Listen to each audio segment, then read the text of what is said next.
I wrote a song called Dirty Diana.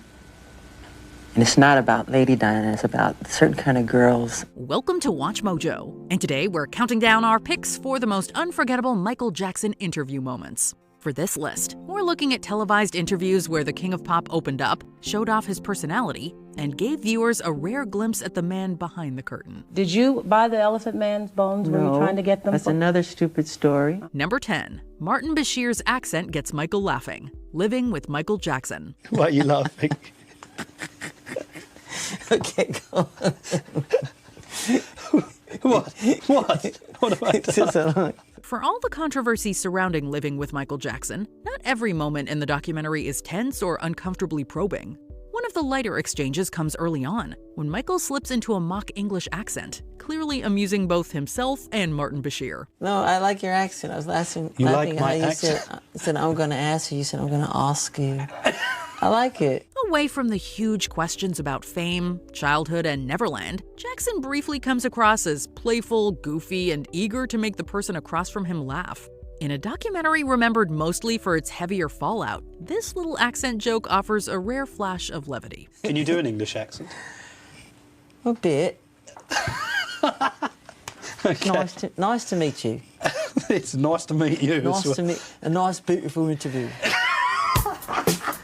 Number 9. Will Michael and Lisa Marie ever sing together? Prime time. One more question I want to make sure I ask. Are you going to sing together? No. I would love to sing with you. Would you like to sing with me? You don't sing? The Diane Sawyer interview with Michael Jackson and Lisa Marie Presley is mostly remembered for much bigger, much more personal questions. But one of its more charming moments comes when the focus briefly shifts to music. Sawyer asks whether the couple might ever sing together. After all, this was the King of Pop sitting next to the daughter of Elvis Presley. A duet between them would have been pop culture dynamite, even if it was never really likely. I don't sing. I did sing, but that's not why I married Michael. I don't need that. That's ridiculous. If I wanted it, I mean, I'm not going to marry someone for a recording career, just to clear that up as well. What? Stop. For a second, though, we get a glimpse into their personal dynamic, with Michael playfully bugging his spouse. And for that brief second, we don't see Michael Jackson global superstar, we see Michael Jackson the man. I'm going to let the two of you duke this out over here. We'll take a break and Number 8. Describing how fame separated him from ordinary life. 2020. At first, it was weekends and vacations on stage. Within a few years, though, they were on the road more than at home. Long before MJ's mythology overtook his personal life, a young Michael was already trying to explain how fame had separated him from everyone else. In his interview with Sylvia Chase, he reflects on the things most people take for granted, like simply experiencing the world without being treated as a spectacle. He's coming out to see Michael Jackson, want to look at him and see what he looks like. And he said he feels like an animal in a cage. I do all the time. Do you? Well, I shouldn't say all the time, but I get embarrassed easily. And I don't know, sometimes the time I'm most comfortable on stage than any place in the world. What makes the moment quietly sad is that he doesn't describe fame as glamorous or exciting. He describes it as isolating.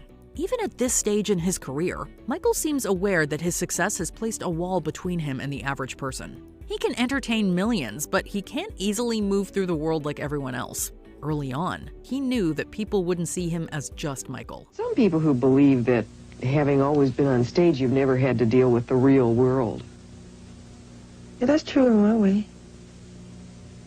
That's true in one way. But it's hard to in my position. I try to sometimes. Number 7. How Michael and Lisa Marie first met. Primetime. We first met, she was 7 years old and I was 17.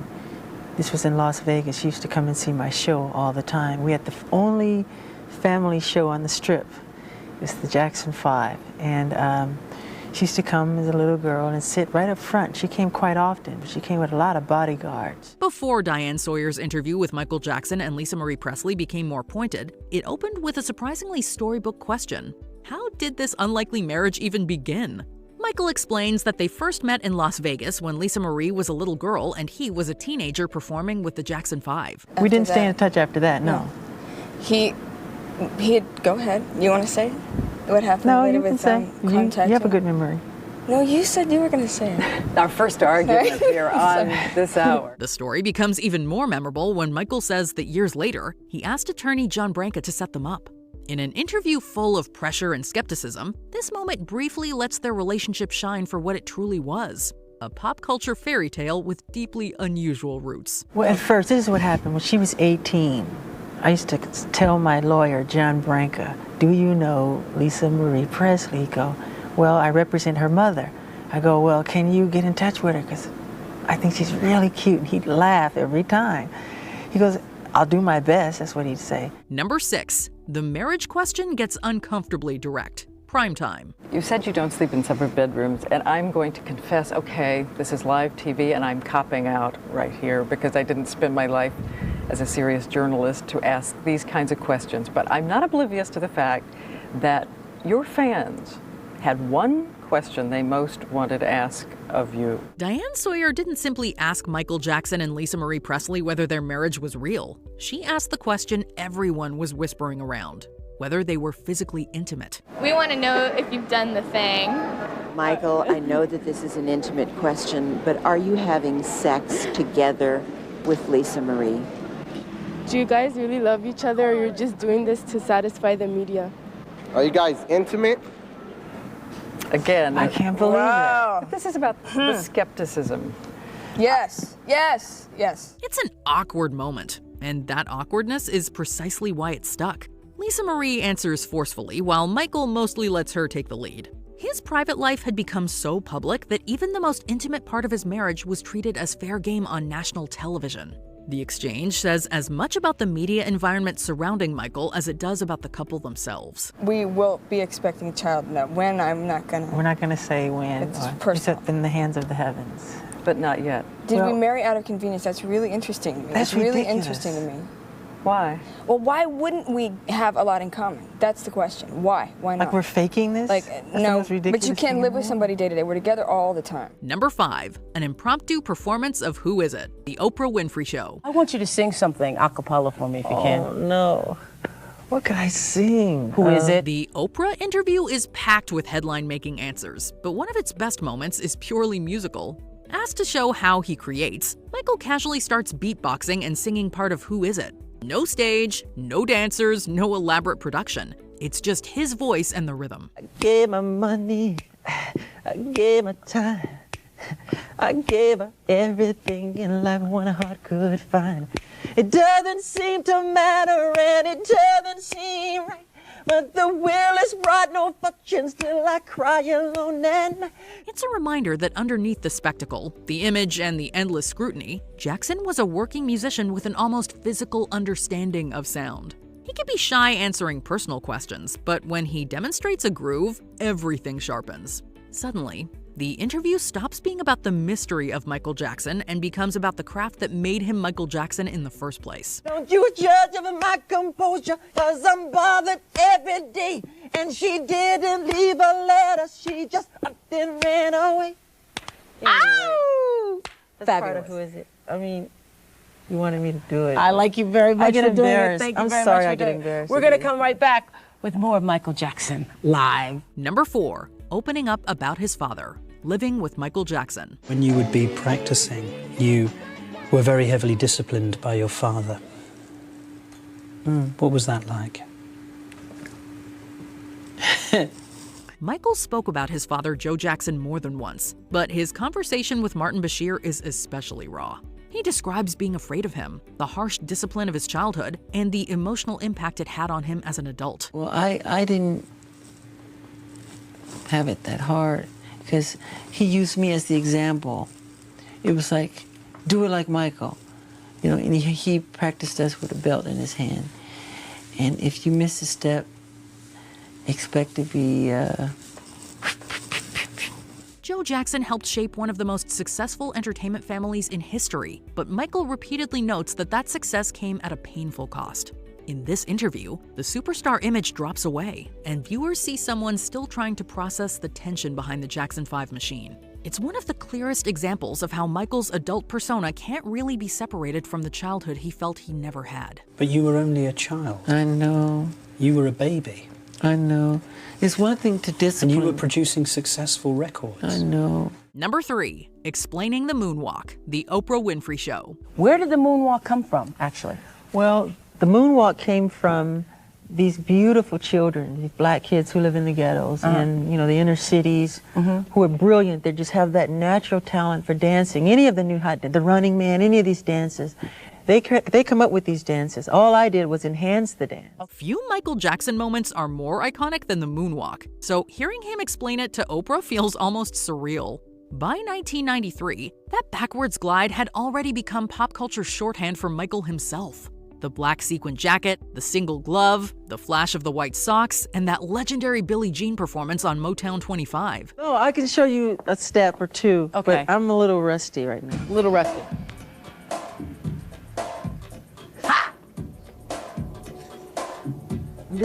Ha!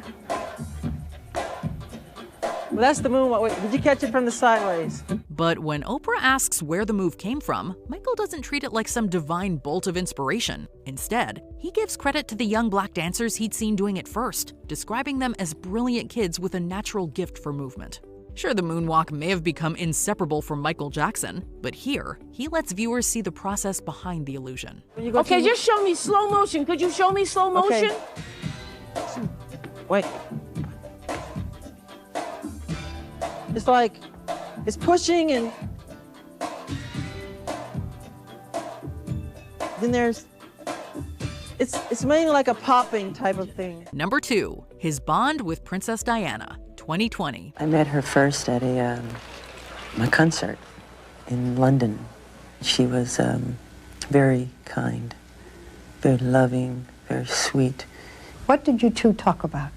I wrote a song called Dirty Diana. Michael's 1997 interview with Barbara Walters came shortly after the death of Princess Diana, and the connection he draws between them is quietly revealing. He talks about meeting Diana, her warmth towards him, and their shared experience of being hunted by the press.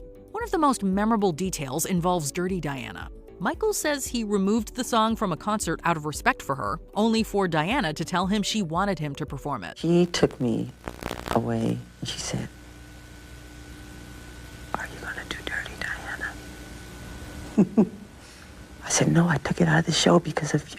She goes, "No, I want you to do it. Do it. Do the song." So she had a sense of humor with you. Yeah, of course. He then brings up his heartbreaking reaction to learning of her untimely death, and, in an eerily tragic moment, discusses praying that he wouldn't be next. Then on top of that one, I said, "There's another one. Real soon, I feel it coming. There's another one. It's another one coming, and I pray it's not me. Please don't let it be me." Then Mother Teresa came. Are you psychic? Is that what you're saying? I don't want to say that, but I've done it before. Number 1, the vitiligo reveal, the Oprah Winfrey Show.